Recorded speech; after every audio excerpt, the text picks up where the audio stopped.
ಆ ದೈವವನ್ನೇ ನಂಬಲ್ಲ ಅಂತವರ ಕೈಲಿ ನೀವು ಉದ್ಘಾಟನೆ ಮಾಡಿಸುವಂತ ಅವಶ್ಯಕತೆ ಏನಿದೆ? ಪ್ರತಿಯೊಂದರಲ್ಲೂ ನೀವು ವೋಟ್ ರಾಜಕಾರಣವನ್ನ ಮಾಡಿ ಸಮಾಜದಲ್ಲಿ ಹಿಂದೂ ಮುಸ್ಲಿಂ ಕಂದಕವನ್ನ ಹೆಚ್ಚು ಮಾಡ್ತಾ ಇದ್ರ ಅಂತ ನಮ್ಮ ಸ್ಪಷ್ಟವಾದಂತ ಅಭಿಪ್ರಾಯ. ಅವರ ಜೊತೆ ಸಮನಾಗಿ ಪ್ರಶಸ್ತಿ ಹಂಚಿಕೊಂಡಂತ ದೀಪಾ ಪಸ್ತಿಯವರ ಕೈ ಹಾಕ್ಬಿಟ್ರಿ. ಅವರ ಧರ್ಮದ ನಂಬಿಕೆಗೆ ವಿರುದ್ಧವಾಗಿ ಅವರು ಅದನ್ನ ಒಪ್ಕೊಂಡು ಬರ್ತಾರ ಅನ್ನೋದು ಪ್ರಶ್ನೆ ಬರುತ್ತೆ. ನೀವು ಇಬ್ಬರು ಪ್ರಶಸ್ತಿ ಸಮನಾಗಿ ಹಂಚಿಕೊಂಡಾಗ ಒಬ್ಬರನ್ನೇ ಯಾಕೆ ಕರಿತೀರಾ? ಇಬ್ಬರಿಗೂ ಸಮಾನವಾದಂತ ಗೌರವ ಕೊಡಬಹುದಿತ್ತಲ್ಲ. ವಿರೋಧ ಅನ್ನೋದಕ್ಕಿಂತ ನಾವು ಹೇಳೋವಂಥದ್ದು, ದಸರಾ ಒಂದು ಧಾರ್ಮಿಕವಾದಂತಹ ಕಾರ್ಯಕ್ರಮ. ಅದಕ್ಕೊಂದು ಪರಂಪರೆ ಇದೆ, ಇತಿಹಾಸ ಇದೆ, ಸಂಸ್ಕೃತಿ ಇದೆ. ಅಂತ ಒಂದು ಕಾರ್ಯಕ್ರಮದಲ್ಲಿ ಯಾರು ಆ ದೈವವನ್ನೇ ನಂಬಲ್ಲ ಅಂತವರ ಕೈಲಿ ನೀವು ಉದ್ಘಾಟನೆ ಮಾಡಿಸುವಂತ ಅವಶ್ಯಕತೆ ಏನಿದೆ ಅನ್ನೋದಷ್ಟೇ ಪ್ರಶ್ನೆ. ಕನ್ನಡ ತಾಯಿ ಭುವನೇಶ್ವರಿಯ ಬಗ್ಗೆ ಆಕ್ಷೇಪ ಮಾಡಿದ್ರು, ನಾಳೆ ತಾಯಿ ಚಾಮುಂಡೇಶ್ವರಿಯ ಬಗ್ಗೆ ಆಕ್ಷೇಪ ಮಾಡಲ್ಲ ಅನ್ನುವಂಥ ಖಾತರಿ ಇಲ್ಲ. ಮತ್ತೆ ನೀವು ಬೂಕರ್ ಪ್ರಶಸ್ತಿ ಪಡೆದಿದ್ದಾರೆ ಅನ್ನೋ ಒಂದೇ ಕಾರಣಕ್ಕೆ ನೀವು ಅವರನ್ನ ಆಹ್ವಾನ ಮಾಡಿದ್ರೆ ಅವರ ಜೊತೆ ಸಮನಾಗಿ ಪ್ರಶಸ್ತಿ ಹಂಚಿಕೊಂಡಂತ ದೀಪಾ ಪಸ್ತಿಯವರ ಕೈ ಹಾಕ್ಬಿಟ್ರಿ. ಅಂದ್ರೆ ನಿಮ್ಮ ಉದ್ದೇಶ ಯಾವುದೋ ಒಬ್ಬರನ್ನ ಪೋಲೈಸದೆ ಹೊರತು ಅವ್ರಿಗೂ ಕೂಡ ಪ್ರಾಮಾಣಿಕವಾಗಿ ಅವರನ್ನ ಕರೆದು ಗೌರವಿಸುವಂತ ಕೆಲಸ ನೀವು ಮಾಡ್ತಿಲ್ಲ. ಪ್ರತಿಯೊಂದರಲ್ಲೂ ನೀವು ವೋಟ್ ರಾಜಕಾರಣವನ್ನ ಮಾಡಿ ಸಮಾಜದಲ್ಲಿ ಹಿಂದೂ ಮುಸ್ಲಿಂ ಕಂದಕವನ್ನ ಹೆಚ್ಚು ಮಾಡ್ತಾ ಇದ್ರ ಅಂತ ನಮ್ಮ ಸ್ಪಷ್ಟವಾದಂತ ಅಭಿಪ್ರಾಯ. ಇದರಲ್ಲಿ ಯಾವುದೇ ಅವರ ಬಗ್ಗೆ ಅಗೌರವ ಆಗಲಿ ಮತ್ತೊಂದಾಗಲಿ ಇಲ್ಲ. ಅವರೊಬ್ಬ ಅದ್ಭುತವಾದ ಲೇಖಕಿ, ಒಂದು ಮುಸ್ಲಿಂ ಮಹಿಳೆ ಕನ್ನಡದಲ್ಲಿ ಆ ಎತ್ತರಕ್ಕೆ ತಲುಪಿದ್ದಾರೆ ಅಂದ್ರೆ ಅದು ನಿಜಕ್ಕೂ ಪ್ರಶಂಸನೀಯ. ಆದ್ರೆ ಅದನ್ನ ದುರ್ಬಳಕೆ ಮಾಡಿಕೊಂಡು ನಿಮ್ಮ ಹೊಲಸು ರಾಜಕಾರಣ ಮಾಡಬಾರ್ದು ಅಂತ ನಾವು ಕಾಂಗ್ರೆಸ್ ಪಾರ್ಟಿಗೆ ಹೇಳೋದಷ್ಟೇ. ನಾಡ ಹಬ್ಬ ಅನ್ನೋದ್ರಲ್ಲಿ ಎರಡು ಭಾಗ ಇದೆ. ಒಂದು, ಅನೇಕ ಸಾಂಸ್ಕೃತಿಕ ಚಟುವಟಿಕೆಗಳು ನಡೆಯುತ್ತೆ. ಹಾಡಿನ ಕಾರ್ಯಕ್ರಮ ಇರ್ಬೋದು, ಕುಸ್ತಿ ಕಾರ್ಯಕ್ರಮ ಇರ್ಬೋದು, ದಸರಾ ಚಿತ್ರೋತ್ಸವ, ದಸರಾ ಕ್ರೀಡೋತ್ಸವ, ಇವೆಲ್ಲವೂ ಇದೆ.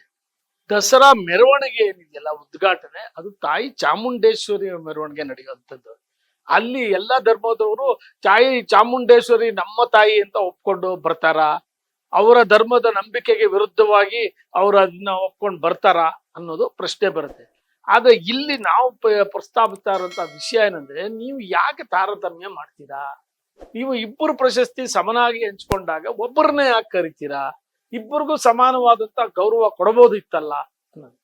ನಿಸ್ಸಾರ್ ಅಹಮದ್ ಅವರ ಒಂದು ಪ್ರಶ್ನೆ ನೀವು ತೆಗೆದ್ರಿ. ಅವರು ಬೆಣ್ಣೆ ಕದ್ದ ನಮ್ಮ ಕೃಷ್ಣ ಅಂತ ಸೊಗಸಾದಂತ ಕವನಗಳನ್ನ ಕಾವ್ಯಗಳನ್ನ ಬರೆದಂತ ವ್ಯಕ್ತಿ. ನಿತ್ಯೋತ್ಸವದಲ್ಲಿ ಆ ಪ್ರಕೃತಿ ಮಾತೆಯ ಒಂದು ವರ್ಣನೆ ಏನಿದೆಯಲ್ಲ, ಅದು ಎಲ್ಲೂ ಕೂಡ ಮೂಲಭೂತವಾದವಾಗಲಿ ಧಾರ್ಮಿಕ ಛಾಯೆಯಾಗಲಿ ಅಲ್ಲಿಲ್ಲ. ಅವರು ಪ್ರಾಮಾಣಿಕವಾಗಿ ತಮ್ಮ ಹೃದಯಾಂತರಾಳದಿಂದ ಅವರು ಬರೆದಂತ ಕವಿತೆಗಳು. ಅವ್ರು ಎಂದೂ ಕೂಡ ನಾವು ತಾಯಿ ಭುವನೇಶ್ವರಿಗೆ ನೀವು ಯಾಕೆ ಪಟ್ಟ ಕಟ್ತೀರಾ, ನಮ್ಮನ್ನ ಯಾಕೆ ಹೊರಗಿಡ್ತೀರಾ ಅಂತ ಈ ರೀತಿ ಆಕ್ಷೇಪಗಳನ್ನ ಅವ್ರು ಎಂದೂ ಮಾಡಿರಲ್ಲ. ಅವರೆಲ್ಲರಿಗೂ ಸರ್ವಸಮ್ಮತ ವ್ಯಕ್ತಿ ಆಗಿದ್ರು. ಇಲ್ಲಿ ಪ್ರಶ್ನೆ ಬಂದಿದ್ದು ಅಂದ್ರೆ, ಅವ್ರು ಮಾಡಿದ ಭಾಷಣದಿಂದ ಈ ವಿವಾದ ಎದ್ದಿರುವಂಥದ್ದು.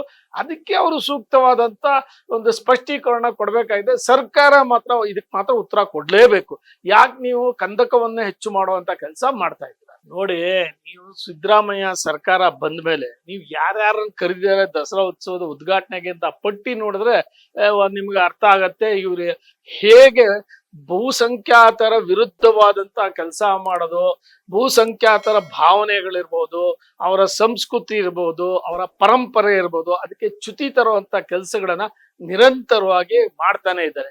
ಯಾವ ಅತಿರೇಕಕ್ಕೆ ಮಾಡ್ತಾ ಇದ್ದಾರೆ ಅಂದ್ರೆ, ಚಾಮುಂಡಿ ಬೆಟ್ಟ ಹಿಂದೂಗಳಲ್ಲ, ಚಾಮುಂಡಿ ತಾಯಿ ಹಿಂದೂಗಳದಲ್ಲ ಅನ್ನುವಂತ ಅತಿರೇಕದ ಹೇಳಿಕೆ ಏನ್ ಡಿ ಕೆ ಶಿವಕುಮಾರ್ ಕೊಟ್ಟಿದ್ದಾರೆ.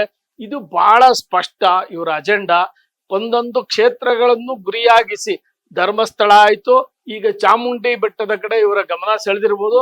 ಹಿಂದೆ ಕಪಾಲಿ ಬೆಟ್ಟವನ್ನ ಯೇಸು ಕ್ರಿಸ್ತ ಬೆಟ್ಟ ಅಂತ ಮಾಡದಂತ ಅಪಕೀರ್ತಿಯ ಡಿ ಕೆ ಶಿವಕುಮಾರ್ ಅವರು ಈಗ ಚಾಮುಂಡಿ ಬೆಟ್ಟದ ಮೇಲೆ ಕಣ್ಣಾಕಿದ್ದಾರೆ.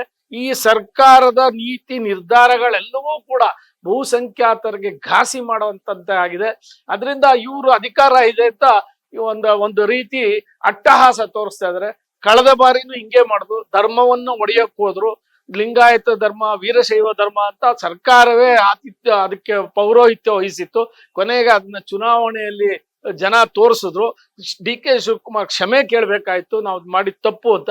ಮುಂದೆ ಇದೇ ಜನ ಇವ್ರಿಗೆ ಶಿಕ್ಷೆ ಮತಗಟ್ಟೆಯಲ್ಲಿ ಇವ್ರಿಗೆ ಶಿಕ್ಷೆ ಕೊಡ್ತಾರೆ. ಆ ದಿನ ಏನ್ ದೂರ ಇಲ್ಲ.